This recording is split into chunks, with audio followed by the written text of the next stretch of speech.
Welcome back to The Explainer. Today, we're mapping out the brain's absolute highest rent real estate. We're going to take a clean, evidence-based approach to break down some seriously complex neuroanatomy, figure out exactly where everything lives, and most importantly, why it matters so much to you in a clinical setting. So let's dive right into this massive clinical mystery. Have you ever actually stopped to wonder how a tiny, literally millimeter-sized stroke can leave a patient with full body paralysis? It just seems completely disproportionate, right? Well, the answer lies entirely in how insanely packed our neuroanatomy is. It is quite literally all about location, location, location. Here's our clinical roadmap for today. We'll quickly cover critical bottlenecks, internal capsule architecture, the thalamic radiations, vascular supply, the cerebellopontine angle, and then we'll wrap it all up with some actionable clinical takeaways. All right, part 1, critical bottlenecks. To really get this, we first have to wrap our heads around the structural concept of a bottleneck. You see, the brain isn't just some uniform mass of tissue. It has these incredibly tight transit hubs where millions, and I mean millions, of fibers get squeezed together. So a tiny disruption here doesn't just cause a minor hiccup. It takes out the entire highway. In these dense anatomical neighborhoods, knowing exactly who lives next to whom is absolutely vital for diagnosis and ultimately survival. Moving right along to part 2, internal capsule architecture.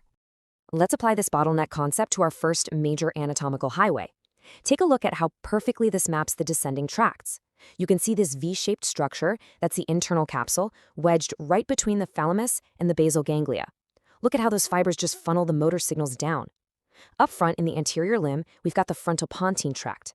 Then comes the bend, or the genu, which holds the corticobulbar tract. But pay really close attention to the posterior limb here. This is incredible.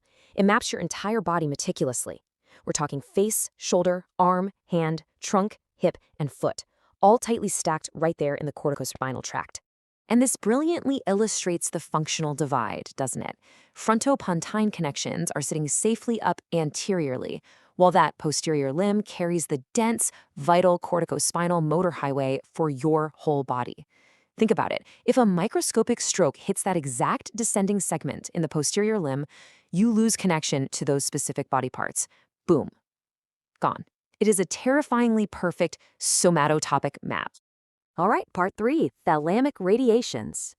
Now, remember, the internal capsule is a two-way street. Motor signals go down, but sensory signals, they gotta go up. Let's break down these ascending pathways, known as the 4 thalamic subradiations. Think of these as 4 distinct fiber bundles just fanning out to the cortex. First, the anterior radiation connects the medial and anterior thalamic nucleus straight to the frontal lobe. Then, the superior radiation acts as this massive sensory highway, carrying general sensory fibers from the body and head to terminate up in the postcentral gyrus. Moving back, we have the posterior radiation, linking the caudal thalamus to the occipital and posterior parietal regions. And finally, there's the small inferior radiation, connecting the medial geniculate body, or MGB, to the transverse temporal gyrus of Heschel. That's exactly where your auditory radiation lives.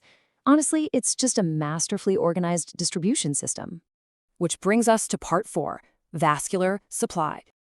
Okay, so knowing the tracks is essential, obviously, but to actually solve our initial clinical mystery about strokes, we have to look at the plumbing, the blood supply. The data shows that most internal capsule lesions are caused by vascular accidents, like a thrombosis or a hemorrhage. Breaking this down, we can see exactly which of the 3 distinct blood supplies will compromise which part of the capsule. The anterior choroidal artery supplies the retrolenticular part, which includes the optic radiation and the ventral posterior limb. Then, the lateral striate branches, which are the capsular branches of the middle cerebral artery, supply the vast majority of both the anterior and posterior limbs. Finally, the genu gets its blood directly from branches of the internal carotid artery. So what's the takeaway here? When a clinician sees a specific pattern of paralysis, they can often trace it backward, like a detective, to predict exactly which of these arteries is blocked or bleeding.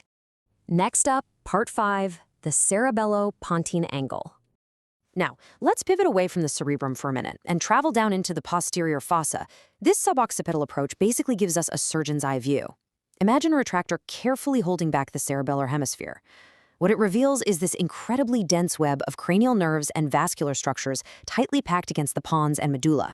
Look at how beautifully this captures the sheer chaos of this space. You've got the flocculus, the choroid plexus peeking out, and nerves just stacked right on top of each other in this tiny, incredibly fragile window.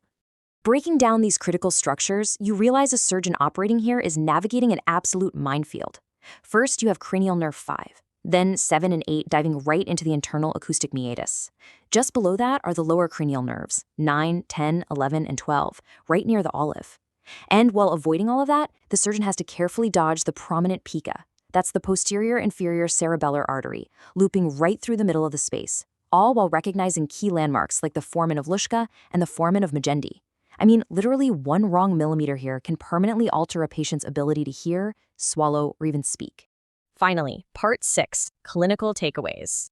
Let's synthesize all this complex spatial mapping into one definitive takeaway.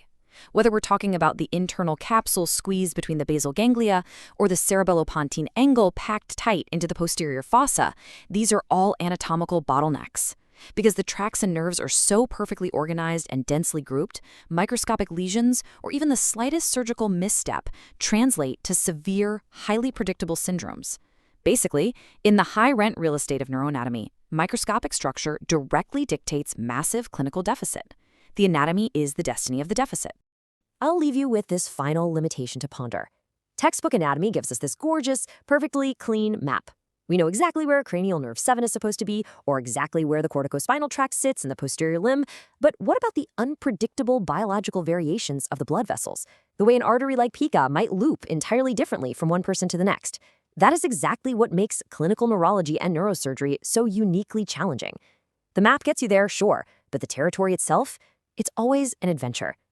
Thank you so much for joining me in this explainer. Keep studying those anatomical relationships, and I'll see you next time.